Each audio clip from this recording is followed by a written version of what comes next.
دا د آل انډیا ریډیو د بهرنیو خپرونو د پښتو څانګه ده. د هندستان د خپلواکۍ ورځې 83م جشن په مناسبت لومړي وزیر ښاغلي نریندر مودي د نوې ډیلي تاریخي سری قلعه څخه ملت ته وینا وکړه. د دې وینا پښتو متن تاسو ته وړاندې کوو. زما ګرانو هیوادوالو، د خپلواکۍ د ورځې په مناسبت تاسو ټولو ته ډیره مبارکي وایم. نن د رکشابندن د فیسټیوال ورځ هم ده.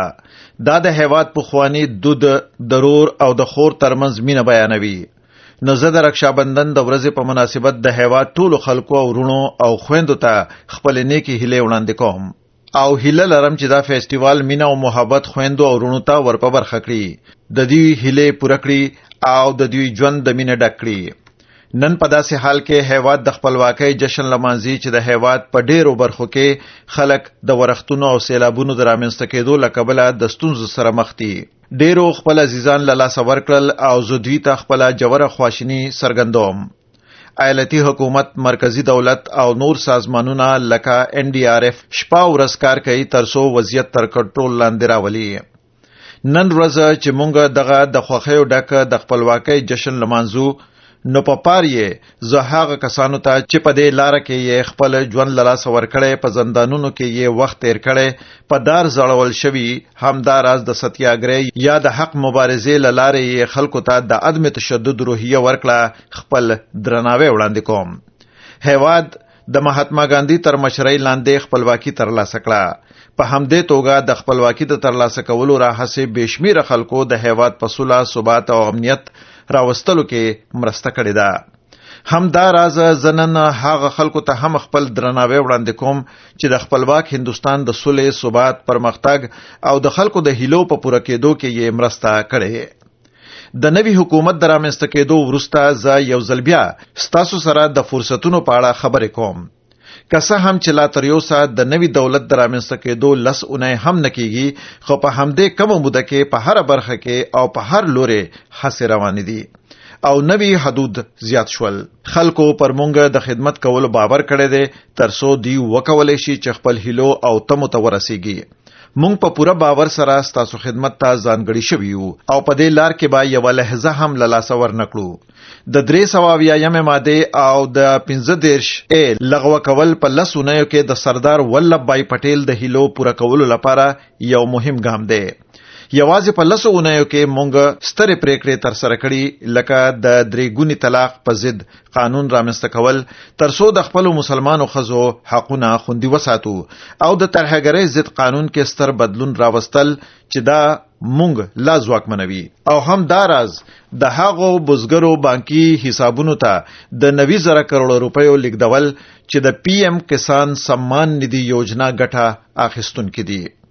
د کروندګرو له ټولنې څخه زمونږ خويندو او ورونو، زمونږ وړو متشبثینو هیڅ کله هم دا باور نشو کولای چې دوی به کله هم وکولای شي چې د تقاعد له پلان څخه ګټمن شي او کله چې دوی له شپېتو کلونو واوړي او کمزور شي او ملاتړ ته اړتیا ولري، نو بیا به هم دوی یو ښه ژوند ولري. موږ د تقاعد یو داسې پلان پلي کړی دی چې دا ټولې اړتیاوې رانغاړي. د اوبو ناورین په دې ورځو کې یوه ستره اندېښنه ده. دا وړاندوینه هم شوې ده چې موږ به ډېر زر د اوبو د ناورین سره مخ شو. د داسې یو وضعیت وړاندوینې سره موږ د یو ځانګړي وزارت جل شکتی د رامنځته کېدو اعلان وکړو، چیرې به چې مرکزی دولت او ایالتونه په ګډه د اوبو د ناورین په اړه د پرمختګ پلانونو او پالیسیو ته وده ورکوي. زمونږ هیواد د ډېرو ډاکټرانو د درلودو ترڅنګ د روغتیا اسانتیاو ته هم اړتیا لري. د دې اړتیا د پوره کېدو لپاره موږ نویو قانونونو، بسټونو، نویو فکرونو او نویو فرصتونو رامنځته کېدو ته اړتیا لرو ترڅو ځوانان وهڅوو چې د طبابت مسلک په غاړه واخلي. نو دې ته په کتو سره موږ قوانین رامنځته کړي او د روغتیايي زده کړې په برخه کې د روڼتیا د راوستلو لپاره اړین ګامونه اوچت کړي. په دې ورځو کې موږ به ګرد نړۍ کې د ماشومانو له حقونو څخه د سرغړونې پیښې اورو او هند به خپل ماشومان زیات منلو ته پرې نږدي. د ماشومانو د حقونو د خوندیتوب لپاره یو ډیره سخت تضمین شوی قانون ته اړتیا وه او موږ پلی کړو. ورونو او خويندو، تاسو ماته دا فرصت راکړ چې د 15 کلونو له 2014 تر 2019 کال پورې تاسو ته خدمت وکړم. مونږه هغه ستونزې په ګوته کړې دي چې عام خلک ورسره مخ وو ترڅو دوی د لومړنیو اسانتیاو څخه برخمن شي. په تیرو 15 کلونو کې زموږ حکومت هڅه وکړه چې د عام خلکو ورځنی اړینې اړتیاوې پوره کړي. ځانګړې هڅې تر سره شوي ترڅو هغه خلکو ته هم اسانتیاوې برابر شي چې په کلیو کې اوسېږي، بې وزله، سنډې ته پاتې او محروم ول. مونږ په هغه برخه بې ساري کار وکړو چې ملت بیا د پرمختګ په لوري بوزو. خو اوس مهال وخت بدل شوی دی. له 2014 تر 2019 کال یو داسې دوره وه چې مونږ لومړني اړتیاوې پوره کړي، خو له 2019 ورآخوا به ستاسو هیلې او خوبونه پوره شي. په 21مه پیړۍ کې هندستان به څرنګه ښکاري، څرنګه چټک حرکت باید وکړي، څرنګه پراخه کار باید وکړي. د راتلونکي 15 کلونو لپاره مونږ یو طرحه برابر کړې ده او لوړو هیلو ته د رسیدو لپاره به یو پر بل پسې ګامونه اخلو او دا هر سمو په خپل فکر کې ساتلی. په 2014 کې دا زما لپاره یو نوې پیل و. د 2014 نه د 2014 کال د ټاکنو په درشل کې ما په ګرد هیواد کې سفرونه تر سره کړل او هڅه مې وکړه چې د هیواد د خلکو احساسات درک کړم. خو د هر یو په مخ مې ناهیلې ولیدلې، هر یو اندېښنې درلودلې. خلکو د دې حیرانتیا سره عادت کړی وو چې ګوا کې په پوره توګه د هیواد بدلون ممکن دی. آیا د دولت په بدلون سره هیواد بدلیدای شي؟ د ناهیلۍ احساس د هیواد د وګړو په ذهنونو کې ځای نیولی و. دا د یو اوږدې مودې راهیسې د دوی د تجربو نتیجه وه. هیلې نه ختمېدونکې دي. دوی په چټکۍ سره د ناامیدۍ تل ته ورسېدل. خو کله چې په 2019 کال کې وروسته له 15 کاله سخت کار چې یوازې عام خلکو ته ځانګړی شوی وو، یوازې زما هیواد زما په زړه کې، یوازې زما د هیواد په میلیونونو وګړي زما په زړه کې، چې د همدې احساس درلودلو سره مونږ حرکت کولو ته دوام وکړو او خپل هر شیبه مو دې ته ځانګړې کړه. کله چې په 2019 کې مونږ بیا ګټونکي شو نو زه حیران شوم. د هیواد په حالت کې بدلون راغلی وو. نا امیدي په امید اغوخته و. خوبونه د پوره کېدو سره تړل شوي وو. لاسته راوړنې راښکاره شوې وې او عادي خلکو یوازې هوډ درلود چې هغې کولی شي خپل هیواد بدل کړي. ها، همداسې احساس وو چې مونږ کولی شو خپل هیواد بدل کړو او مونږ به شاته نه پاتې کېږو. د 130 کروڑه وګړو دغه احساس او دغه احساساتي غږ مونږ ته نوې قدرت او باور را په برخه کړو. مونږ د مترا سب کا ساتھ سب کا وکاس سره پیل وکړو. خو په تیرو 15 کلونو کې د هیواد وګړو د ملت پوره حالت په سب کا وشواس باندې رنګ کړو. هغه باور چې تیرو 15 کلونو کې د هر یو لخوا پر مونږ وشو او دیو سم جواب راکړ، نو مونږ ته هیله مستراغله چې ملت تلا زیات خدمت تر سره کړو. ما په تیرو ټاکنو کې ولیدل او ما دا احساس وکړو چې دا داسې ټاکنې وي چې هیڅ یو سیاسون پکې سیالي نه کوله، هیڅ یو سیاسي ګوند پکې سیالي نه کوله، ان دا چې نه مودي پکې سیالي کوله او نه هم د هغه ملګرو. دا د هندستان خلک وو چې په ټاکنو کې یې سیالي کوله. د هیواد 130 کروڑه عام خلکو په ټاکنو کې سیالي کوله. دی د خپل خوبونو لپاره سیالي کوله. د دیموکراسي اصلي بڼه په دې ټاکنو کې ولیدل شو. زما د هیواد ګرانو خلکو د خوبونو، پریکړو او لاسته راوړنو په دوره کې د ستونزو د حل لپاره مونږ باید اوس اوګه په اوګه ګامونه اوچت کړو. دا ښکاره خبره ده چې پر ځان د تکیه کولو احساس هغه وخت پرمختګ کوي چې ستونزې حل شوي وي. د ستونزو حل پر ځان تکیه کېدو ته چټکتیاوې وربخي. کله چې پر ځان تکیه کول پیښیږي نو پر ځان باور په خپل رامنځته کیږي او پر ځان باور یو ډېر ستر ځواک دی. ځان ته د درناوي ځواک تر هر څه اوچت دی او کله چې حل لاره، عزم او وړتیا او ځان درناوی شتون ولري نو هیڅ شی د پرمختګ مخه نشي نیولی. او نن ورځ هیواد د ځان درناوي د احساس سره دی او نن ورځ د ځان درناوي سره مونږ ټاکلې چې پر مخ بزو او د بریالي لوړې کچو ته به رسو. کله چې مونږ د ستونزو د حل هڅه کوو نو نه باید انزوا په حق له فکر وکړو. ستونزې بشتون ولري خو زړه نازړه هڅې د هیواد خوبونه نشي پوره کولی. مونږ باید کوشش وکړو چې د ستونزو ریښې راوباسو. زمونږ د هیواد قدرمنې مسلمان خویندې او لوڼې د مرګ په پوله د 3 طلاقه تیرې تورې لاندې په ډار کې ژوند تیرولو ته مجبوروي او داسې فکر کولو چې شاید 3 طلاق ښکاره شوی نه وي، خو همیشه په زړه کې وو چې مبدا د دې یم لوحه کړنې ښکارن شي. د نړۍ ډیرو هیوادونو حتی اسلامي ملکونو لمونږ څخه ډیر وړاندې دا ناوړه دود لمنځه وړی و، خو بدبختانه زمونږ په هیواد کې له ځنډ سره مخامخ و. که په دې هیواد کې مونږ د میرمنو ستی کېدل منع کوی شو، د مور په نس کې ماشومان وجنې په خلاف اقدامات کولی شو، نو د 3 طلاق په اړه څنګه غلی پاتې شو؟ باید چې د مسلمانو خويندو حق هم تلف نشي. مونږ د هندستان د نافذ قانون ته په درناوي دا قدم پورته کړو ترڅو زموږ مسلمانو خويندو ته د ژوند کولو او پرمختګ حق ورکړل شي. په دې وجه موږ دا مثبت اقدام وکړ. دا کړنه باید د سیاست له عینکو ونه لیدل شي.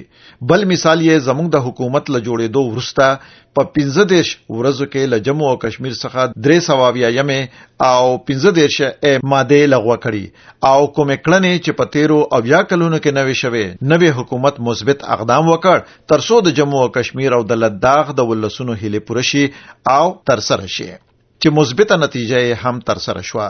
ولسی جرګه او مشرانو جرګې کې په قطعي اکثریت د قانون ته منځوري ورکړه. د دې مطلب دا دی چې د هر چا په زړه کې دا هیله پرته وه، خو څوک دا اقدام وکړي او دا جرأت شاید چا نه شو کولی. هیوادوالو چې په ما باور وکړو او ماته دا مسؤلیت راوسپارلو او مونږه هم په پوره ایماندارۍ خپل مسؤلیت ترسره کړو، ځکه چې 130 کروڑه وګړو مونږ ته دا مسؤلیت راسپارلې. مونږ به په پوره ایماندارۍ د دوی د خدمت کولو لپاره مقدم وسو، ځکه چې په 13 او 20 کلونو کې دوی ته هیڅ پاملرنه نه شوه. د حیرانتیا وړ ده چې هلته د صفای کارمندانو قانوني حقوق هم تر پخو لاندې شوي وو او هغوی یې له خپل حق څخه محروم ساتلی وو. د هغوی هیلې یې وروجلې وې او هغه په میلیونونو مهاجرین چې د هیواد د تقسیمېدو له وجې خپل هیواد ته راغلل او څه تعداد چې په کشمیر کې ځای په ځای شول، هغوی له انساني او ښاري حقوقو څخه تر اوسه بې برخې پاتې شوي وو.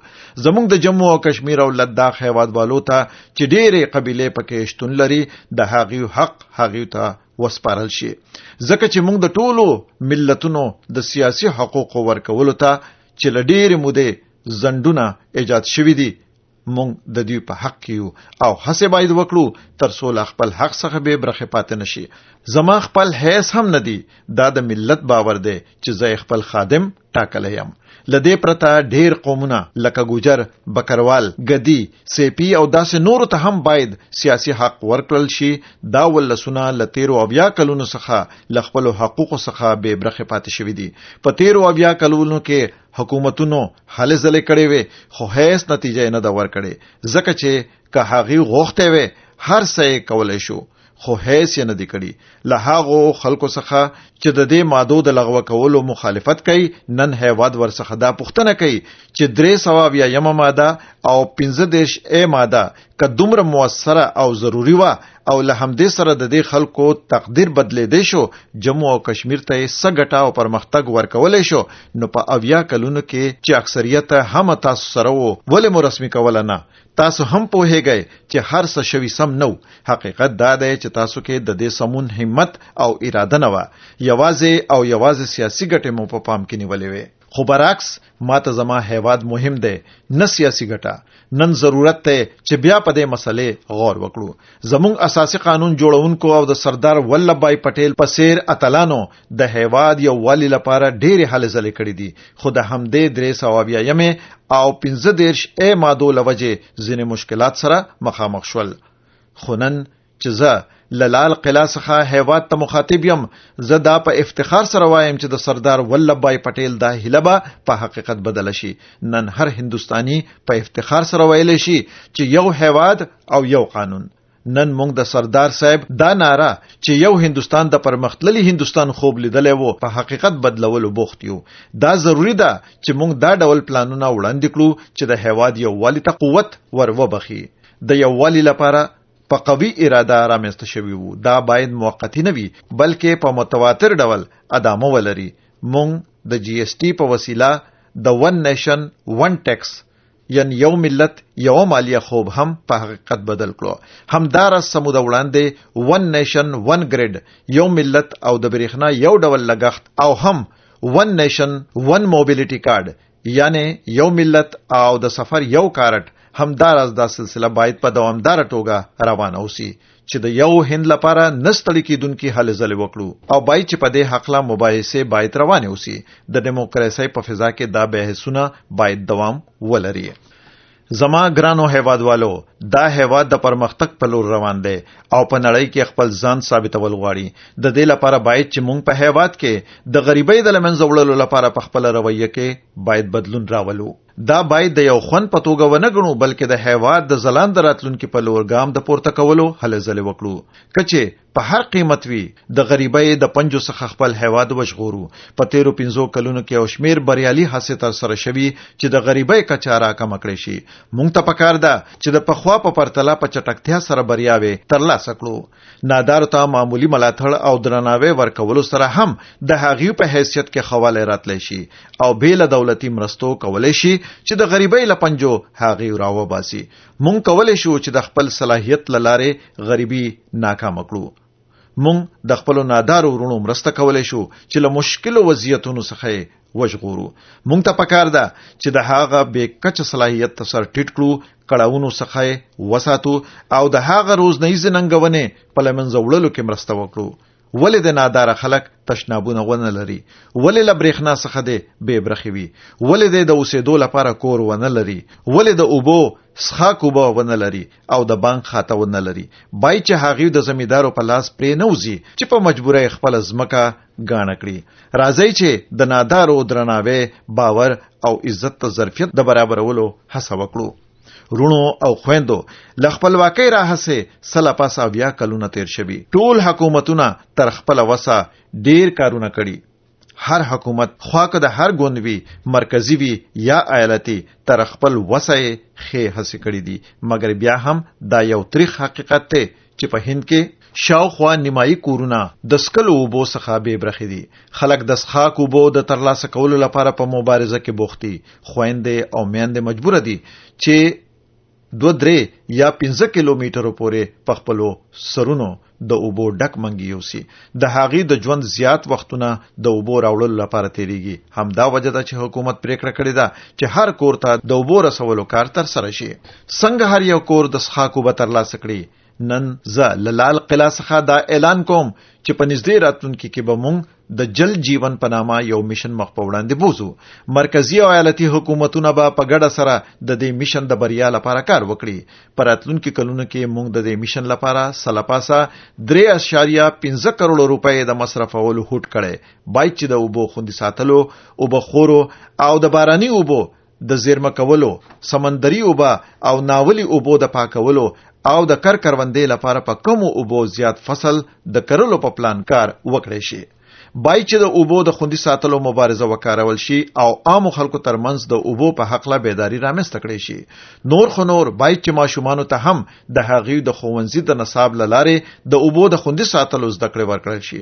باید چې موږ دغې عقیدې سره مخ په وړاندې روان ووسو چې د اوبو د خوندي ساتلو په موخه 13 کلونو کې د شوي کارونو په پرتله سلپاسه 4 چنده کارونه تر سره کړو. موږ نور انتظار نشو کولای. یو عظیم عابد تھیرو ویلیورجی سلونه کال وړاندې هغه وخت دا خبرې کړې وې کله چې شاید چا د اوبو د بحران یا د اوبو د اهمیت په اړه سوچ هم نو کړي. او بیا ښاغلی عابد تھیرو ویلیورجی ویلی وو چې نیراندري امی یادول غانین، چې مفهوم دی کچری اوبه په ختمېدو شي نو د طبیعت جریانات به متاثر شي او عملاً پای ته به ورسیږي. دا به د بشپړې تباهۍ د جریان پیل وي. زه په ګجرات کې زګېدلی یم. په شمالي ګجرات کې هلته یو د جین ظاهرینو یو خار دی چې ماهودی نومیږي. نږدې 100 کال وړاندې هلته یو پرهیزګاره جینی ژوند کولو. څوک چې په یو کرونده کورنۍ کې زګېدلی و، خو په سیمه کې د کار کولو عادت یې درلود. خو د جینی توپ د برترۍ له امله هغه یو جینی پرهیزګار جوړ شو چې بودی ساګرجي مهاراج ورته ویل کېدل. هغه 100 کال وړاندې ځینې لیکنې پریښې دي چې پکې نوموړي یوه وړاندوینه شریکه کړې ده چې داسې وخت به راشي چې اوبه به د خوراکي توکو په پلورنځي کې پلورل کېږي. آیا تاسو دا خیال کولی شئ چې د یو پرهیزګار کس هغه خبرې چې 100 کال وړاندې کړې وې اوس په حقیقت بدلې شوي دي؟ سچ 100 کال وړاندوینه وه اوس یو حقیقت دی او اوس وخت مونږ او تاسو ټول د خوراکي توکو له پلورنځي څخه اوبه پیرو. ګرانو هیوادوالو مونږ له خپل هڅو باید ستړي نشو او مونږ له مخکې تک څخه باید لاس پسر نشو. د اوبو د ساتنې دغه کمپاین باید یوازې د دولت د نوښت په توګه پاتې نشي. دا باید د سوچ بھارت ابھیان په توګه د خلکو یو حرکت جوړ شي. مونږ باید دغه حرکت د خلکو د ارمانونو، امیدونو او هڅو په مرسته مخ په وړاندې یوسو. ګرانو هیوادوالو زمونږ هیواد یوې داسې مرحلې ته رسیدلی چرته چې هر څه باید روښانه وي. اوس داسې وخت را رسیدلی چې مونږ باید پر ننګونو بریالي شو. ځینې وخت پریکړې د سیاسي ګټې اخیستنې لپاره ترسره کیږي، خو د هیواد د نویو نسلونو د ودې د زیانمنېدو په قیمت تمامېږي. زه غواړم نن د لال قلعې څخه د نفوس زیاتوالي د موضوع یادونه وکړم. راتلونکي نسل زموږ په ټولنه کې داسې ډلې هم شتون لري چې د ناکنټرول نفوس د ودې لپایلو څخه بې خبره دي. دوی ټول د ویاړ او درناوي وړ دي. همداراز د ملت سره د دوی د مینې ښکارندوی کوي. د یو ماشوم له درلودلو څخه وړاندې دوی په یو داسې پریکړه ښه فکر کوي چې آیا دوی به وکولی شي چې د ماشوم د اړتیاو پالنه وکړي او د یو با مسؤل پلار او مور په څیر به دوی د خپل ماشوم خوبونه پوره کړی شي. په ذهن کې د داسې پار امترونو په ساتلو سره د وګړو دغه وړې ډلې خپل ځان په خپل حسولې چې خپل کورنۍ کوچنی وساتي. دوی نه یوازې چې د کورنۍ ښې ګټې لپاره دا کار کوي بلکې د هیواد د خوالي لپاره هم کوي. دوی وطن پالنه بیانوي.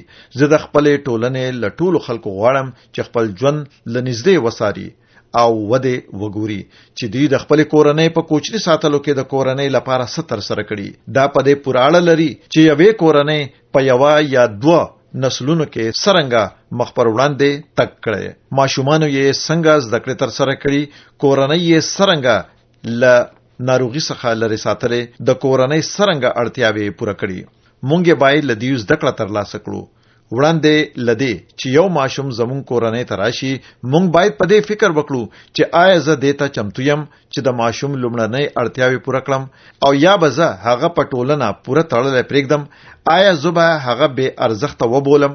نه مور او پلار کولی شي چې یو داسې ماشوم وزېږوي کوم چې مجبوره شوی چې همدا شان ژوند وکړي. نو له دې کبله یو ټولنیز پوهاوي ته اړتیا ده. هغه خلک چې دا ستر رول یې لوبولی باید وستایل شي او دوی د مثال په شان جوړولو سره مونږ اړتیا لرو چې د ټولنې هغه خلک دې کار ته وهڅوو چې تر اوسه یې په دې اړه هیڅ فکر نه دی کړی. مونږ باید د نفوس د زیاتوالي په اړه اندېښمن ووسو. دولت هم باید د بیلابیلو پلانونو له مخې مخ په وړاندې لاړ شي. د ایالتي حکومت او مرکزی دولت ترڅنګ باید هر یو وګړی زموږ سره یو ځای ګامونه واخلي ترڅو د مسؤلیت ته اوږه ورکړو. موږ د یوې ناروغه ټولنې فکر نشو کولی. موږ د یوې نالوستې ټولنې فکر نشو کولی. په 21مه پیړۍ کې هند باید د یو کس او یوې کورنۍ د هغه خوبونو د پوره کېدو توان ولري چې له دوی پیل شوی وي. که چېرې نفوس نالوستې او ناروغه وي او نو نه یوازې هغې بلکې ټول هیواد نشي کولی چې خوشحاله پاتې شي. که چېرې نفوس لوستې، ځواکمن او بامهارته وي او کافي وسیلې ولري چې خپلو موخو او هیلو ته پرې ورسیږي، نو زه فکر کوم چې وروسته له هغه یو هیواد هم کولی شي چې دغه هیلو ته ورسیږي. زما ګرانو هیوادوالو، تاسو ټول پوهیږئ چې اداري فساد او نفاق زموږ هیواد ته زیان اړولی دی او زموږ ژوند لکه د موریانو په شان ننوتی دی. موږ په دوامداره توګه هڅه کوو چې دا له منځه یوسو. لاسته راوړنې هم شته، مګر ناروغي دومره ژوره ده، ناروغي دومره پراخه ده چې موږ مجبور یو چې نه یوازې د دولت په سطحه بلکې په هره سطحه ډیر څه ترسره کړو او موږ ته پکار ده چې دې ته دوام ورکړو. ټول کار په یو ځل نشي ترسره کېدی. بد عادتونه د اوږدې ناروغۍ په څیر دي. ځینې وخت یې درملنه کیږي مګر ځینې وخت بیا لا زیاتېږي. دا هم یو ناروغي ده د کوم لپاره چې مونږ ډیر ګامونه اخیستې دي. دا به د ټکنالوژۍ د دوامداره کارونو سره لمنځه وړو. په هر کچا د صداقت د پیاوړتیا لپاره هڅې ترسره شوې دي. تاسو باید لیدلی وي چې د حکومت له جوړېدو سمدستي وروسته او همدارنګه په تیرو 5 کلونو کې حکومت ډیر لوړپوړي چارواکي لدندې لري کړل. ټول هغه خلک چې خنډونه یې رامنځته کول ورته وویل شول چې هیواد نور ستاسو خدمتونو ته اړتیا نه لري او دوی له دندو ګوښه شول. زه باور لرم چې په سیستم کې باید بدلون شتون ولري، مګر په ورته وخت کې باید په ټولنیز جوړښت کې هم بدلون شتون ولري. په ټولنیز جوړښت کې د بدلون سره سره د سیستمونو پر مخ وړلو خلکو ذهنیت او باور کې بدلون هم خورا اړین دی چې د دې سره بیا یوازې مطلوب پایلې ترلاسه کېدای شي. ورونو او خويندو دا هیواد په یو ډول ل خپلواکۍ کلونه ورسته پوښ شوی دی. موږ د خپلواکۍ 50 کلیزه لمانځو. دا ازادي زموږ لپاره زموږ د اخلاقی ارزښتونو، چلند او حساسیتونو په اندازه ارزښت لري. هر کله چې زه د چارواکو سره ناستې لرم، ما به تل یادونه کوله زه د دې په اړه په عامه توګه خبرې نه کوم، مګر نن زه د خبرو کولو احساس کوم او باید دا خبره وکړم. زه په وار چارواکو ته ټینګار کوم چې د خپلواکۍ تر کلونو وروسته موږ نشو کولای چې سرحدونه لمخې لري کړو او د عام وګړو ورځنی ژوند کې د دولت دخل کم کړو. زما لپاره د خپلواک هند مفهوم دا دی چې یو داسې سیستم رامنځته شي چې په تدریجي ډول د عام وګړو په ژوند کې د دولت دخل کم کړي. دا به خلکو ته فرصت ورکړي چې د خپل برخلیک په حق لا پریکړې وکړي او د ملي ګټو په پام کې نیولو سره د خپل کورنۍ د خوالي او خوبونو پوره کولو لپاره په هر ممکن لوري حرکت وکړي. د هیواد وګړي باید د دولت د فشار احساس ونه کړي، مګر په ورته وخت کې د یو ناورین په دوران کې حکومت باید مطلوب ونه موندل شي. دولت باید عملی وسی او نه غواړي چې مطلوب موندل شوی وي، خو اجازه ورکړي چې ټول د خپل خوبونو په لور حرکت وکړو. دولت باید د یو همراه په توګه تل باید زموږ ترڅنګ ولاړ وي. خلک باید ډاډمن شي چې د اړتیا پر وخت حکومت تل د دې د ملاتړ لپاره شتون لري. آیا کولای شو داسې یو سیستم رامنځته کړو؟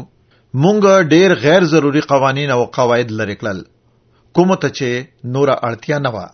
په تیرو 5 کلونو کې ما هر ورځ یو بې ځایه قانون لغوه کړ. شاید عام خلک په دې اړه نه پوهیږي. هر ورځ یو متنازع قانون لغوه کول په دې معنی ده چې نږدې 1450 قوانین لري کړی شوي چې هدف یې د عام وګړو له ژوند څخه د یو دروند بار کمول وو. د نوي حکومت یوازې 10 اونۍ تیرې شوي او د مخه نور 18 قوانین د ژوند کولو اسانتیا راوستلو په مقصد لسره لغوه شوي. د ژوند اسانه کول د خپلواک هندستان لپاره لازمي دي او موږ ژمن یو چې د ژوند اسانتیا باندې تمرکز وکړو او غواړو چې همداسې پر مخ ولاړ شو. نن ورځ موږ د سوداګرۍ د اسانه کولو په لور ډیر پرمختګ کړی دی. موږ هدف لرو چې په نړیواله درجه بندۍ کې لومړی 5 ته ورسیږو او د دې لپاره به ډیر اصلاحاتو ته اړتیا وي. هر څوک چې غواړي کوچنی سوداګرۍ یا صنعت رامنځته کړي، خو دې کوچنۍ او لوی ستونزو سره مخ دي، لکه د ډیرو فورمو ډکول، له یو ځای څخه بل ځای ته تګ او هغه باید ډیرو دفترونو ته مراجعه وکړي، مګر په پای کې هغه بیا هم جواز نه ترلاسه کوي. د دې پیچلي تار لمنځه وړلو په هڅو کې د سمون ورسته اصلاحات راوستل، د مرکز او ایالتونو سره یوځای کول، موږ د دې وړتیا درلوده چې د سوداګرۍ اسانه کولو په لور د پام وړ بریا ترلاسه کړو.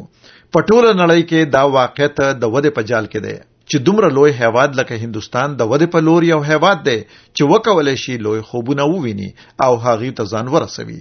د سوداګرۍ اسانه کول یوازې یو مهم ګام ښکاري. زما ورستی هدف د ژوند اسانه کول دي، چرته چې یو عام سړی د دولتي چارواکو سره د حساب د تصفیه کولو لپاره ستړیا ته اړتیا ونه لري. هغه په اسانۍ سره خپل حقونه ترلاسه کړي او په دې توګه موږ ته اړتیا ده چې په دې برخه کې لا کار وکړو. زما ګرانو هیوادوالو، زموږ ملت باید مخ په وړاندې لاړ شي. خدا هیواد نشي کولای اوس مهال د ودې پرمختګ لپاره ډیر انتظار وباسو. موږ باید لوی ګامونه پورته کړو. موږ باید خپل فکر بدل کړو. د دې لپاره چې هند نړیوال معیارونو ته ورسیږي، موږ اړتیا لرو چې پرمختللي بنسټونه رامنځته کړو. د نا امیدۍ سره سره عام خلک تل د یو ښه سیستم خوبونه وویني. دوی خشیان خوخوي، دوی د دې خوند څکل غواړي. نو موږ پریکړه کړې چې په همدې دوره کې 100 لک کروڑ روپۍ په نوي او معیاري بنسټونو پانګونه وکړو. دا به کار پیدا کړي، نوي سیستمونه به رامنځته کړي او ډېرې هیلې به پوره شي. که د ساګر مالا پروژې یا د بھارت مالا پروژه وي یا نوې ریلوے سټیشن، بس سټیشن یا هوایي ډګر وي او یا هم مدرن روغتون یا په نړیواله کچه تعلیمي مرکز وي، مونږ غواړو چې ټولو بنسټونو ته پرمختګ وکړو. اوس دغه هیواد سمندري بندرونو ته هم اړتیا لري. عادي خلک بدل شوي او مونږ باید په دې پوه شو. پخوا به کچره د کاغذ پر مخ که کوم پریکړه وشوه چې په یو ځانګړي سیمه کې د ریل ګاډي سټیشن جوړیږي نو هلته به د کلونو لپاره مثبت احساس شتون درلود چې یو نوی ریل سټیشن په نږدې موقعیت کې د لاسرسي وړ وي. خو اوس وخت بدل شوی. عام وګړي اوس یوازې د ریل پټلۍ په ورتګ ناراضي کیږي. دوی به سم د لاسه پوښتنه وکړي کله به د وان بھارت ایکسپریس زموږ سیمه ته راشي. د دوی فکر بدل شوی. کچری مونږ یو ډیر ښه بس تمځای او یا هم یو 15 ستوري والا د ریل تمځای جوړ کړو نو خلک به ونه وایي چې ډیر ښه کار مو وکړ. دی به لمونږ سم د لاسه وپوښتي چې هوایي ډګر په کله جمع شي. د دې مطلب دا دی چې د دوی فکر بدل شوی دی. هغه خلک چې یوازې د ریل تمځای په جوړېدو سره به خوښېدل او اوس وایي چې دا خو سم دی خو زموږ لپاره به هوایي ډګر کرا پرانسي. پخوا به خلکو پوښتنه کوله چې کله به زموږ په سیمه کې د ریل پټلۍ جوړیږي مګر اوس خلک پوښتنه کوي چې دا پټلۍ به 4 یا 6 کرښې هم شي. دیو له دې ورسته په یو پټلۍ نه راضي کیږي. زما په ان دا د هندستان د هیلو لپاره خورا مهم بدلون دی. پخوا به په ځمکه کې د برېښنا ستنې په لیدو سره خلک خوشاله کېدل په دې فکر کې چې برېښنا دیو ته رسیدلې حتی که چرستنه هم نوی جوړ شوی. مګر اوس د ترانسفارمر کیبلونو او د برېښنا د میټرونو د نصب کېدو سره خلک پوښتنه کوي چې کله به مونږ د 4 ساعته برېښنا خاوندان شو. دی لدی ورسته یوازې پستنو او لینونو نه خوشاليږي. پخوا به چې کله ګرځند د ټلیفون د خلکو په منځ کې رواج پیدا کړ نو خلکو به دا ویل چې دا د موبایل ټلیفون هم را ورسید. خو اوس خلک د انټرنیټ د چټکتیا په اړه خبرې کوي. مونږ باید د ارواپوهنې په تحویل او د وختونو په دې بدلون پوه شو. مونږ باید په ډیرو برخو کې پرمخ لاړ شو لکه د نړیوال معیار سره پرمختللي زیربنا، پاکه انرژي، د غاز پر بنسټ اقتصاد، د غاز شبکه او داسې نور. زما ګرانو هیوادوالو عموما زموږ د هیواد حکومتونه د هر سره پیژندل کیږي چې دوی په یو ځانګړي سیمه کې یا د یو ځانګړي ټولنې یا ډلې لپاره کړي دي. عموما حکومت او خلکو به معیار ته کتنه کوله چې څومره او چاته وکړي او دا په کافي اندازه ښه ګڼل شوی و. کې دی شي چې دا به د وخت اړتیا و او یا به هم جبر و. مګر د هر څه سربېره که څه هم هر کله یا هر چا ممکن په تیرو وختونو کې یو څه ترلاسه کړی وي موږ سړتیا لرو چې په متحد ډول فکر وکړو چې موږ د یو ملت په توګه کوم خوبونو ته رسیدل غواړو. وخت غوښتنه کوي چې موږ مبارزه وکړو او د دې هیله پوره کولو لپاره په یووالي سره پر مخ لاړ شو. د دې په پام کې نیولو سره موږ د 15 ټریلیون ډالرو اقتصاد رامنځته کولو لپاره خپل هدف ټاکلی دی. 130 کروڑه هیوادوال کولای شي یو ځای حرکت وکړي حتی د ډېرې وړې ونډې اخیستنې سره. د 15 ټریلیون ډالرو هدف کې دی شي د ځینو خلکو لپاره ستونزمن ښکاره شي. کې دی شي دوی غلط هم نه وي خو کچره موږ ستونزمنو کارونو ته اوګه ور نکړو نو څنګه کې دی شي چې هیواد پر مخ لاړ شي. لروانې پلوه هم موږ باید تل لوړ هدف ولرو او هر څه دی چې موږ تر سره کړی دي دا یوازې هوایي خبره نه ده. موږ د خپلواکۍ له 80 کال وروسته 2 ټریلیون ډالرو اقتصاد ته رسیدلی یو. د پرمختګ په لار کې د 80 کلونو سفر وروسته موږ کولای شو یوازې 2 ټریلیون ډالرو اقتصاد لاسته راوړو. خو په 13-15 کلونو کې له 2014 تر 2019 کال پورې موږ 3 ټریلیون ډالرو اقتصاد ته ورسیدو. موږ 1 ټریلیون ډالر اضافه کړل. موږ چې په 15 کلونو کې دومره ستره بریا ترلاسه کړه او دومره ستر ګام واخیستو نو موږ کولای شو چې په راتلونکي 15 کلونو کې د 15 ټریلیون ډالر اقتصاد جوړ شو. دا باید د هر هندي هیله وي. کله چې اقتصاد وده کوي نو خلکو ته ښه ژوند ور په برخه کوي، فرصتونه رامنځته کیږي ترڅو حتی د ټیټه کچې خلکو هیله هم پوره شي. د دې فرصتونو رامنځته کولو لپاره موږ باید د هیواد اقتصادي سکتور په اړه دا ذهنیت رامنځته کړو.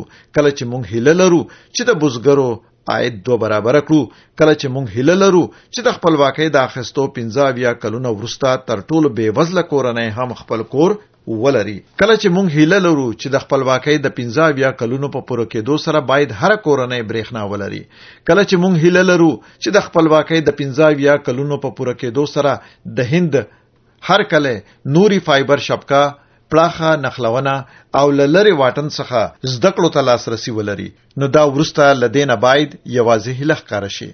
موږ باید د سمندري سرچینو او د اوبو اقتصاد پراختیا ته پاملرنه وکړو. موږ باید خپل کبنیونکي ټولنه ځواکمنه کړو. زموږ بزګران څوک چې موږ ته خواړه چمتو کوي ممکن د انرژي چمتو کوونکي شي. ولې دوی باید صادر کوونکي نشي؟ ولې باید زموږ د کروندګرو محصولات په نړیوال بازار کې تسلط ونه لري؟ مونږ غواړو د دې هیلې سره پر مخ لاړ شو. زموږ هیواد باید خپل صادراتو ته وده ورکړي. راځي چې نړیوال بازار ته رسیدو لپاره هر هڅه وکړو. زموږ د هیواد هر ولسوالۍ د یو هیواد سره مساوي ظرفیت لري. زموږ هر ولسوالۍ د نړۍ د کوچني هیواد سره مساوي ظرفیت لري. مونږ اړتیا لرو چې په دې ځواک باندې پوه شو او دا ظرفیت په لار واچو. او ولې هر ولسوالۍ باید د صادراتو مرکز د جوړېدو په توګه فکر ونه کړي؟ هر ولسوالۍ خپل لاسي صنایع لري او هر ولسوالۍ خپل ځانګړتیاوې لري. که ځینې ولسوالۍ د خوشبو او د عطرو درلودو لپاره پیژندل شوي وي، نو بیا ځینې نورې ولسوالۍ د ساړیانو درلودلو سره خپل ځانګړې پیژندګلوي لري. په داسې حال کې چې ځینې نورې ولسوالۍ د ظروف د درلودلو لپاره خپل شهرت لري او بل ولسوالۍ د خوږو خوړو د درلودلو لپاره مشهوره ده. زموږ هر ولسوالۍ متنوع شناخت او د نړیوال بازار لپاره ځانګړتیا لري. مونږ هڅه کوو چې وګورو چې څنګه کولای شو د نړیوال بازارونو لپاره په تولید کې د صفر کچې موثریت او اغیز کار واخلو. که مونږ نړۍ ته د دې تنوع په اړه د پوهاوي ورکولو لاره په صادراتو تمرکز وکړو او د نړۍ د بازار په نیولو کې کار وکړو، نو د هیواد ځوانان به دندې ومومي. دا به زموږ د کوچني کچې صنعتونو ته لوی ځواک ورکړي. مونږ باید دغه قوت ډیر کړو. زموږ هیواد کولای شي چې د نړۍ لپاره په زړه پورې سیاحتي ځای وي، مګر د ځینو دلیلونو له وجې موږ دا دومره په ګړندۍ نشو ترسره کولی څومره چې موږ ورته اړتیا لرو. راځئ چې ټول هیوادوال په هیواد کې د ګرځندوی د ودې لپاره تصمیم ونیسو. د ګرځندوی وده د مرکز پانګونه د لا زیاتو دندو فرصتونو برابروي. د هیواد اقتصاد هم وده کوي. د ګرد نړۍ خلک چمتو دي چې نن ورځ هند په یو نوې بڼه وګوري. راځئ چې فکر وکړو چې څنګه موږ کولی شو د نړۍ څخه زموږ هیواد ته سیالان راجذب کړو. او د سیاحت په ځایونو کې باید کوم ډول انتظامات ترسره شي. موږ باید د عادي وګړو د عاید ډیرولو د هغوی لپاره غوره ښوونې او روزګار نوې فرصتونو په اړه هم وغږیږو. د منځني طبقې خلکو لپاره باید داسې شتون ولري چې وکولای شي خپل خوبونه احساس کړي. زموږ ساينس پوهان باید غوره تاسیسات او سرچینې ولري. زموږ ځواکونه باید غوره وسله او تجهیزات ولري چې په کور دننه جوړ شوي وي. زه باور لرم چې ډېرې داسې برخې شتون لري چې کولی شي هند ته د $15 ټریلیون اقتصاد رامنځته کولو لپاره نوی ځواک ورکړي. زما ګرانو وروڼو او خویندو، نن ورځ هیواد د اقتصادي بریا ترلاسه کولو لپاره خورا مناسب چاپیریال لري. کله چې یو باثباته حکومت وي، تګلارې د وړاندوینې وړ وي او سیستمونه مستحکم وي، نو بیا نړۍ هم په تاسو باور لري. د هیواد خلکو دا په ډاګه کړي. نړۍ هم د هند سیاسي ثبات په خورا ویاړ او درناوي سره ویني. مونږ باید دا فرصت له لاسه ورنکړو. اوس نړۍ زموږ سره سوداګرۍ ته لیواله ده، غواړي چې زموږ سره ونښلي. نن ورځ دا زموږ لپاره د لوی ویاړ خبره ده چې د انفلیشن کنټرول کولو سره سره موږ د ودې د کچې لوړېدو لپاره د یوې مهمې معادلې سره پر مخ روان یو. ځینې وختونه ممکن د ودې کچه لوړه شي، مګر انفلیشن د کنټرول لاندې نه ده. ځینې وختونه کله چې انفلیشن د کنټرول لاندې وي، د ودې کچه اغیزمنه کیږي. مګر زموږ هیواد نه یوازې انفلیشن کنټرول کړي، بلکې د ودې کچه هم لوړه کړي. زموږ د اقتصاد بنسټ خورا پیاوړی دی او دا ځواک مونږ ته ډاډ راکوي چې مخکې لاړ شو. په ورته ډول د GST په څیر سیستم رامنځته کول او د ورکړې د ناتوانۍ او بانکي کوډ په څیر اصلاحاتو راوړلو سره مونږ غواړو د باور چاپیریال رامنځته کړو. زموږ په هیواد کې باید تولید ډیر شي. زموږ د طبیعي زیرمو پروسس باید ډیر شي. د ارزښت اضافه کول، نړۍ ته به ارزښت محصولات باید صادر شي. ولې موږ داسې امید نشو درلودلی چې د نړۍ هر هیواد یو څه هندي تولیدات وارد کړي، په داسې حال کې چې د هند هر ولسوالۍ یو څه صادروي؟ که موږ دا دوه شیان په پام کې ونیسو، نو بیا موږ عاید هم ډیرولی شو. زموږ شرکتونه او متشبثین هم د نړۍ بازار ته د لاسرسي امیدونه لري. د نړۍ بازار ته د لاسرسي په ترلاسه کولو سره به زموږ پانګوال د دې وړتیا ولري چې د هند حیثیت لوړ کړي. زموږ پانګوال به د دې وړ وي چې ډیر څه ترلاسه کړي. زموږ پانګوال به د دې وړ وي چې ډیره پانګونه وکړي. زموږ پانګوال به د دې وړتیا ولري چې لا ډیر کار رامنځته کړي. مونږ په بشپړ ډول چمتو یو چې خپل پانګوال وهڅوو چې د کار رامنځته کولو لپاره کار وکړي. زموږ په هیواد کې ځینې غلط باورونه وجود لري. موږ باید له دې ذهنیت څخه ووځو. هغه څوک چې د هیواد لپاره شتمني رامنځته کوي، هغه چې د ملت د شتمنۍ پر رامنځته کولو کې برخه اخلي، ټول د هیواد خدمت کوي. موږ باید زموږ د شتمنۍ رامنځته کوونکو باندې شک کړو. د وخت اړتیا ده موږ باید د هیواد شتمنۍ رامنځته کول وپیژنو او وای هڅو. دوی ته باید ډیر ویاړ ور په برخه کړو. کچره شتمنۍ رامنځته نشي نو شتمنۍ نشي ویشل کېدی. سربیره پر دې کچره شتمنۍ ونه ویشل شي، موږ نشو کولای د خپل ټولنې بې وزله سکتور لوړ کړو. دا زموږ د هیواد لپاره د شتمنۍ رامنځته کولو اهمیت دی چې موږ ورته اړتیا لرو. هغه څوک چې د شتمنۍ د رامنځته کولو هڅه کوي، زما په وینا دوی په خپل د ملت پانګه ده او باید ځواکمن شي. زما ګرانو هیوادوالو، نن موږ د پرمختګ ترڅنګ په صلح او امنیت ټینګار کوو. په نړیواله کچه هیوادونه د ډیرو ناامنیو سره مخ دي. مرګ د نړۍ په ځینو برخو کې ځوړند ښکاري. هند باید د نړۍ د صلح په بیا راژوندي کولو کې رغنده رول ولوبوي. موږ نشو کولای په نړیوال چاپیریال کې په پټه خوله لیدونکي ووسو. موږ د تروریستي سازمانونو په وړاندې کلکه مبارزه کوو. د نړۍ په هر برخه کې د ترهګرۍ یو عمل هم باید په انسانیت د برید په توګه وګڼل شي. له همدې عمله زه له ټولو ځواکونو څخه غوښتنه کوم چې د هغو کسانو پر وړاندې متحد شي چې ترهګرو ډلو ته وده ورکوي او خوندي ځایونه ورکوي. هند باید د دې بشري ضد فعالیتونو په افشا کولو کې همکاري وکړي او د ترهګرۍ د ختمولو لپاره د نړۍ د ټولو ځواکونو د متحد کولو هوډ ولري. مونږ غواړو هند د ترهګرۍ ضد جګړه کې رغنده رول ولوبوي. هند باید ټول ځواکونه متحد کړي ترڅو هغه کسان افشا کړي چې ترهګرو ته پټنځایونه ورکوي، ترهګرۍ هڅوي او ترهګري صادروي. ځینې ترهګري سازمانونو نه یوازې هند په نښه کړی بلکې زموږ گاونډي هیوادونو ته هم زیان رسوي.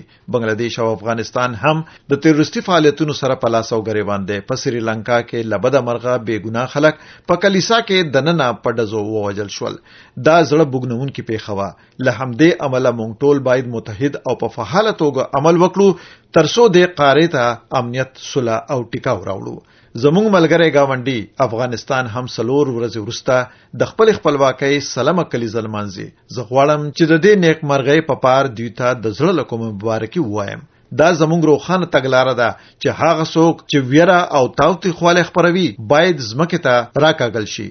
موږ دا د خپل ټولو تګلارو او ستراتیژیو له لارې روښانه کړي چې د دې ډول ناوړه ارادې مخه ونیسو. موږ هیڅ بندیز نه لرو.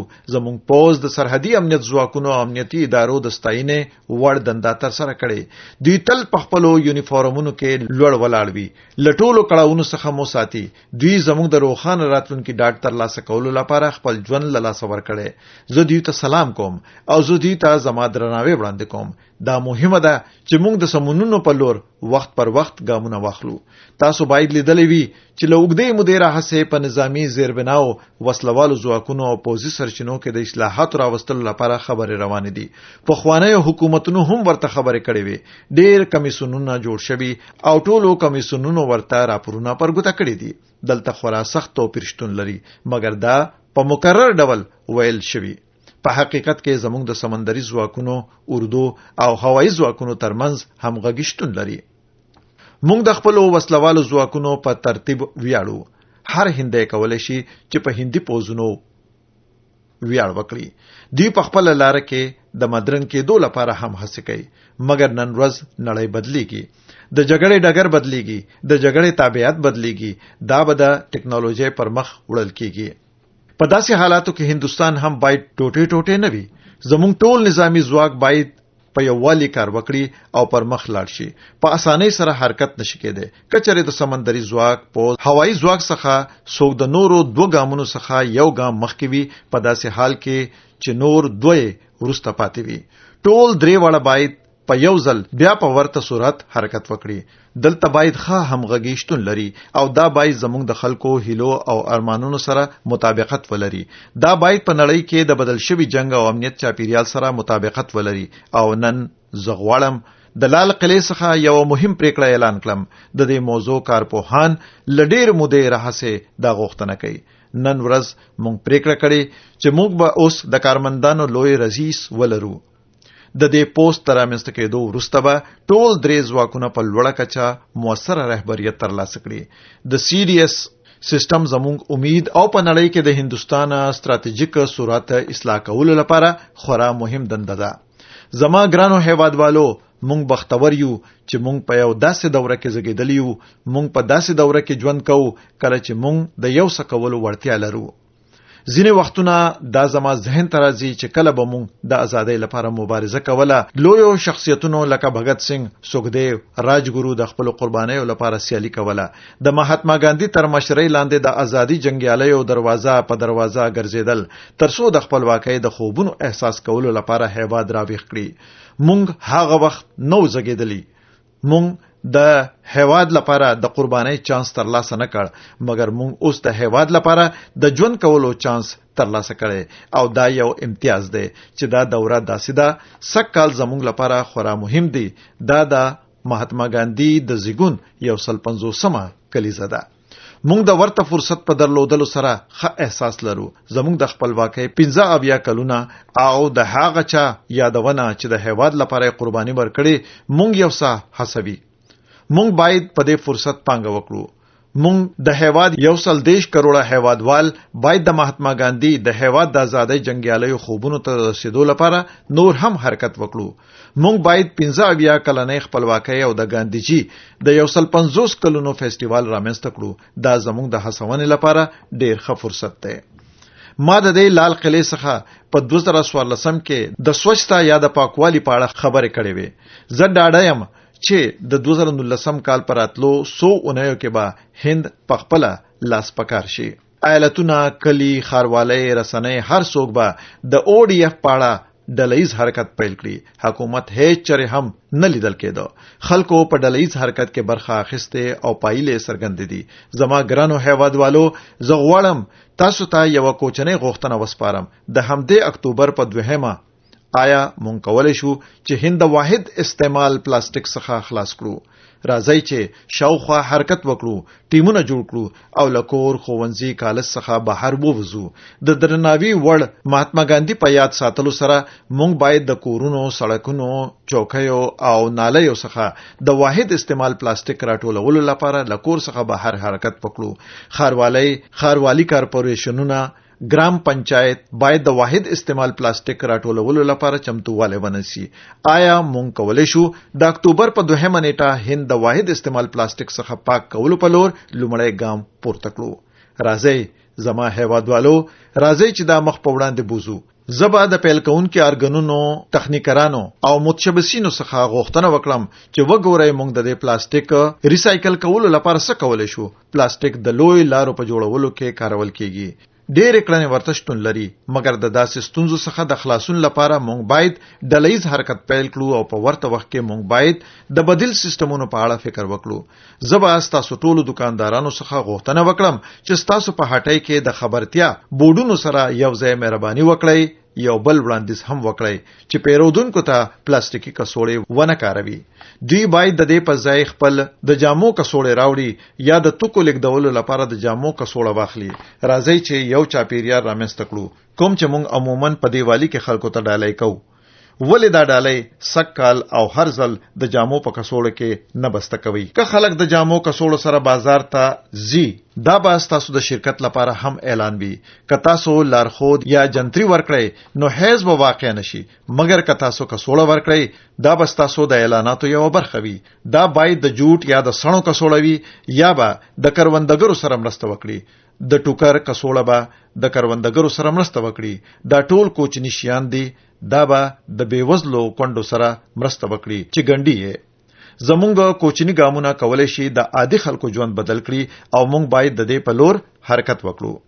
زما ګرانو هیوادوالو، که دا د 15 ټریلیون اقتصاد خوب وي یا د یو خپلواک هند خوب وي، مونږ د مهاتما ګاندھی اصولو پیروي کوو. د مهاتما ګاندھی ایډیال نن ورځ هم اړوند دی.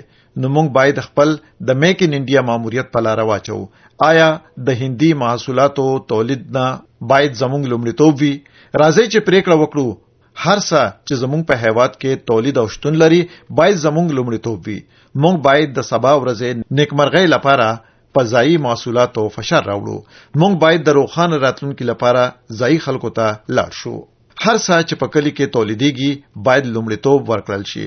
که چېرې دا په کلی کې شتون ونه لري نو موږ باید لدې هاخوا تحصیل ولسوالۍ او بیا د ریاست کچې ته لاړ شو. زه فکر نه کوم چې څوک باید د شرایطو پوره کولو لپاره له عاید څخه بهر لاړ شي. زموږ کلیوالي اقتصاد به وده ومومي، زموږ کوچني متشبثین به وده ومومي، زموږ دودیز شیان به بشپړ شي. ورونو او خويندو، مونږ ګرځنده ټلیفونونه خوښو، مونږ د واتس اپ پیغامونه استول خوښو، مونږ غواړو په فیسبوک ټوئیټر کې واستو، مګر مونږ کولای شو د دې لارې د هیواد اقتصاد سره مرسته وکړو. ټیکنالوژي د خلکو لپاره ګټوره ده. څوک چې د دې په افادیت پوهیږي، ټیکنالوژي د مدرن هند پرمختګ لپاره ګټوره ده. ولې مونږ د ډیجیټل تادیه په لور حرکت نه کوو؟ نن ورځ مونږ ویاړو چې زموږ د روپۍ کارت په سنگاپور کې منل شوی. په نږدې راتلونکي کې د روپۍ کارت به په نور هیوادونو کې ومنل شي. زموږ ډیجیټل پلیټ فارم په مداوم ډول خبريږي. آیا موږ باید په کلیو، کوچني پلورنځیو او کوچني شاپینګ مالونو کې ډیجیټل تادیات باندې تاکید ونکړو؟ د ایماندارۍ ورکړې او زموږ د هیواد د اقتصاد پیاوړي کولو لپاره راځي چې د ډیجیټل تادیه په لور حرکت وکړو. که تاسو کلیو تلاړ شئ نو تاسو به عموما بورډونه وګورئ چې د سوداګرو لخوا ترتیب شوي چې یوازې نقدي هیڅ ډول کریډټ مکوئ. زه به د سوداګرو څخه غوښتنه وکړم چې یو بل بورډ وخایي، ډیجیټل تادیه ته هو وایي او نه نقدي ته. مونږ باید داسې فضا جوړ کړو. زه به د بانکدارۍ سکتور او د سوداګرۍ د نړۍ له خلکو څخه غوښتنه وکړم چې په دې شیانو باندې تاکید وکړي. زموږ په هیواد کې د منځني طبقه او د لوړې متوسطې طبقه ډیرښت وده کوي. دا یو ښه شی دی. خلک په کال کې یو یا دوه ځله د خپل کورنۍ سره د سیلانیانو په توګه مختلف هیوادونو ته ځي. دا ښه خبره ده چې زموږ ماشومان وګرځي. مګر نن زه غواړم د دې ډول ټولو کورنیو څخه غوښتنه وکړم چې فکر وکړي، آیا تاسو غواړئ چې ستاسو اولادونه هم خپل هیواد وپیژني، کوم چې د خپلواکۍ 75 کلیزه نمانځي، کوم چې د ډیرو لوی سړو او مېرمنو خپل ژوند قربانولو وروسته ترلاسه شوې ده. دا هغه وخت دی چې تاسو پریکړه وکړئ چې د 2022م کال د مخه کله چې هند به د خپلواکۍ 75 کلیزه نمانځي، موږ خپل کورنۍ لږ تر لږه 15 ګرځندوی ځایونو ته بوزو. موږ ممکن په دې ځایونو کې یو څه ستونزو سره مخ شو، مګر لا هم تاسو باید لاړ شئ. ممکن ښه هوټلونه نه وي، مګر ځینې وختونه دا ډول ستونزې هم فرصتونه راولي. زموږ ماشومان به زده کړي چې د دوی هیواد څه شی دی. کله چې دوی د سیاحت ځایونو څخه لیدنه کوي، هغه خلک چې کولای شي تاسیسات رامنځته کړي هم به هلته لاړ شي چې دا به دنده رامنځته کړي. ولې مونږ د سل غوره سیاحت ځایونو ته وده نه ورکوو؟ ولې باید په هر ایالت کې د دوه یا غوره کلاس ګرځندوی ځایونو رامنځته کولو هدف نوي؟ د هند شمال ختیځ پراخه طبیعي سرچینه لري، مګر څومره پوهنتونونه د هیواد هغه برخه د دې د سیاحت ځای په توګه ټاکلې ده. تاسو اړتیا نه لرئ ډیر مصرف وکړئ او نه هم اړتیا لرئ ډیر وخت مصرف کړئ. له 2 څخه تر 10 ورځو کې تاسو کولای شئ له هیواد څخه لیدنه وکړئ. نوې نړۍ به په هغه ځایونو کې رامنځته شي چې تاسو یې ګورئ. تاسو به په ژوند کې یو ځل خوشاله شئ.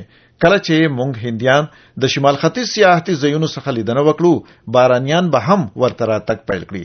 مګر فکر وکړئ، کله چې مونږ له هیواد څخه بهر ځو او هلته خلک پوښتنه کوي، آیا تاسو په تامل ناډو کې هغه معبد لیدلی دی؟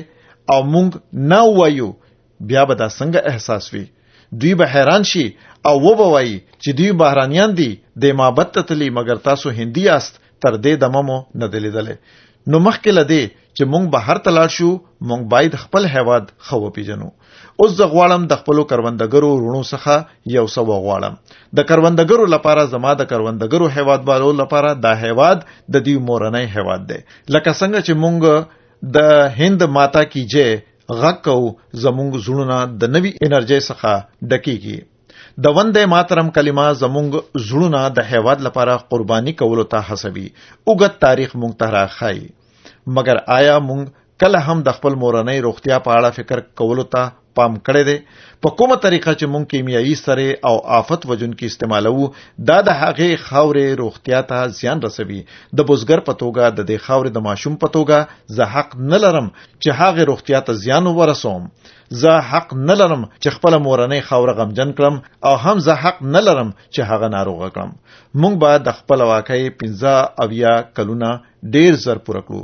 د درناوي وړ مهاتما ګاندھی مونږ ته لاره وښودله.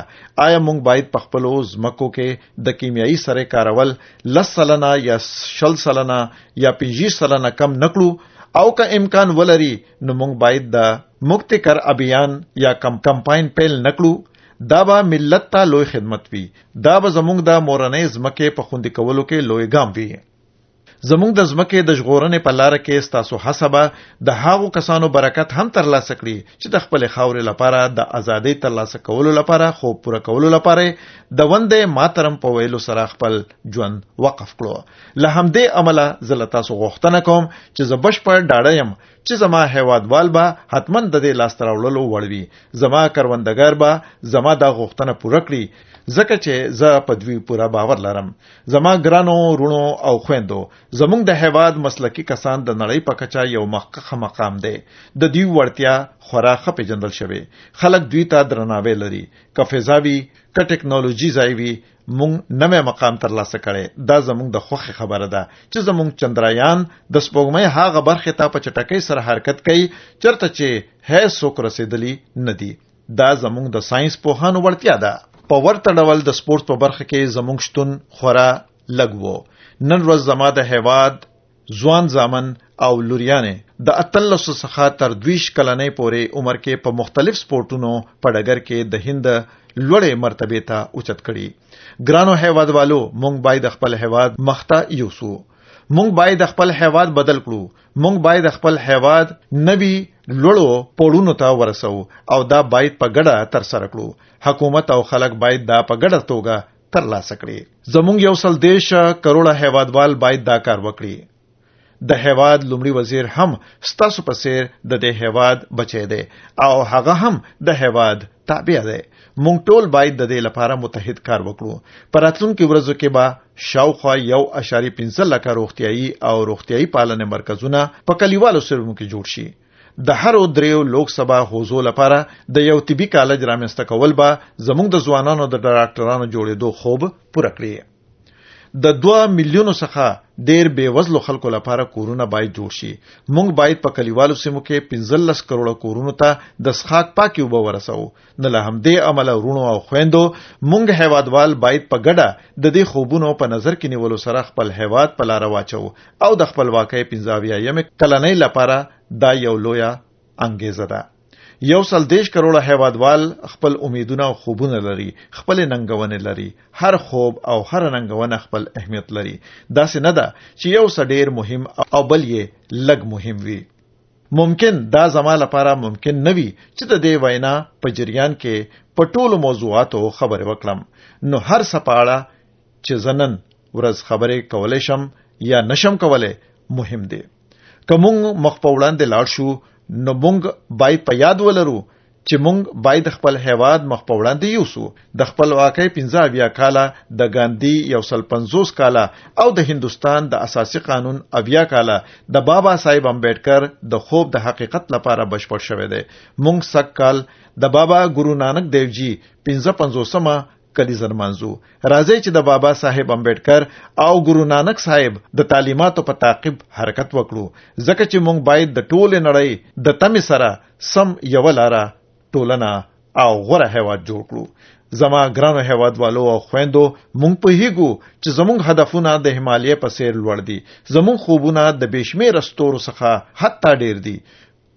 مګر مونږ دا هم پوهیږو چې حتی اسمان زموږ د زړورتیا څخه الوتنه نشي کولای. دا زموږ هوډ دی. زموږ انرژي د هندي سمندر په څیر ده. زموږ هڅې د روان گنگا په څیر مقدس دي او تل دوام لري. د دې ټولو شیانو سربیره زموږ ارزښتونه زموږ له لرغوني کلتور او زموږ د بودایانو او اولیاء څخه متاثر دي. د هیوادوالو قرباني او زحمت زموږ هڅونه ده. راځي چې د دې اډولونو په نظر کې نیولو سره د نوي هندستان جوړولو لپاره مخکې لاړ شو او په ذهن کې یې حل کړو. د نوي باور سره د خپلو مسؤلیتونو پوره کولو او د نوي هندستان د جوړولو لپاره نوې هوډ باید زموږ ویناوي.